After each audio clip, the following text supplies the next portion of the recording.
नमस्कार दोस्तों, भारी बारिश को देखते हुए बिजली विभाग ने आम आदमी के जान माल की क्षति ना पहुंचे इसलिए कुछ चेतावनी जारी की है। आप लोगों से दोस्तों विनम्र निवेदन है कि इन सब बातों को ध्यान से सुने और इसका पालन करें और इसी के साथ इस वीडियो को ज़्यादा से ज़्यादा शेयर करें ताकि ज़्यादा से ज़्यादा लोग इन सब बातों को जान पाए और अपनी ज़िंदगी की रक्षा कर पाए। दोस्तों, बारिश के मौसम में हर जगह से खबर आ रही है कि यहाँ पर पेड़ गिरा हुआ है, यहाँ तार टूट गया है। तो अगर दोस्तों आपके वहाँ पर भी ऐसा हो रहा है या फिर हुआ है तो जहाँ पर तार गिरा हुआ है उसके आसपास भूल कर भी ना जाएं, क्योंकि दोस्तों मिट्टी गीला होने की वजह से जहाँ पर तार गिरा हुआ है वहाँ पर मिट्टी में करंट आ जाने की बहुत ज़्यादा संभावना होती है। इसलिए दोस्तों कृपया उस जगह पर ना जाएं और ना ही किसी और को जाने दें, क्योंकि दोस्तों उस जमीन पर बिजली के झटके लगने का पूरा चांस रहता है।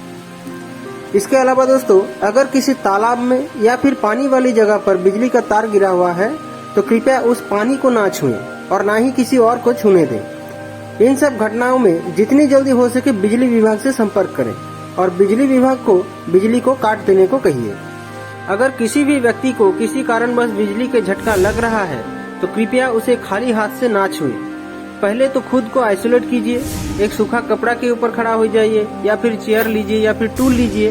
इस तरह से अपने आप को पहले आइसोलेट कीजिए और उसके बाद सूखे बांस या लकड़ी या फिर इस तरह की कुछ सूखी चीजों से उस आदमी को तार से हटाइए। इससे आपको भी झटका नहीं लगेगा और वो जो आदमी है उसकी भी जान बच सकेगी। इसके अलावा दोस्तों अगर घर के जमीन गीली हो चुकी है तो कृपया करके उस गीली जमीन पर टेबल पंखा को ना रखें।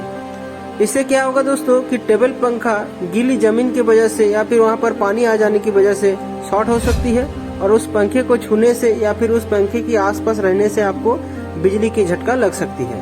अगर किसी के दीवार बारिश की वजह से गीली हो चुकी हो और उस दीवार पर लूज तार से वायरिंग किया हुआ हो तो कृपया करके उस वायरिंग को वहाँ से हटा दीजिए, या फिर अगर उस वायरिंग में कहीं पर लीकेज है तो उसमें टेप लगा दीजिए, ताकि दोस्तों उस लीकेज की वजह से पूरा दीवार शॉर्ट हो सकती है और आपको करंट की झटका लग सकती है।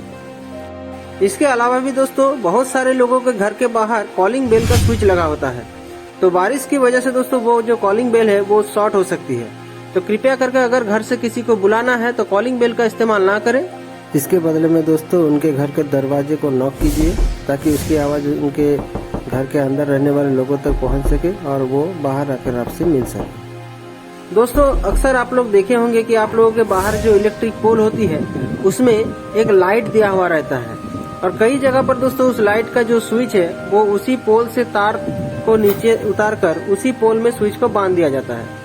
तो वो जो स्विच है दोस्तों उसका ऑपरेट गांव वाले ही करते हैं। जब रात हो जाता है तो गांव वाले ही उस स्विच को ऑन करते हैं और सुबह उसको बंद कर देते हैं। तो इस बारिश के चलते दोस्तों उस स्विच को ऑपरेट ना करें, क्योंकि दोस्तों बारिश की वजह से उस स्विच में पानी जम सकता है और वो स्विच शॉर्ट होकर आपको भी करंट की झटका दे सकती है। इसके अलावा दोस्तों अगर ज्यादा तेज हवा चल रही है तो अंधेरे में जहाँ पर बिजली का तार है उधर ना जाएं, क्योंकि दोस्तों तेज हवा चलने के कारण बिजली का तार नीचे गिरा हुआ हो सकता है और उससे आपको बिजली का झटका लग सकता है। तो दोस्तों यही चेतावनी बिजली विभाग ने आम आदमी के सेफ्टी के लिए जारी किया है।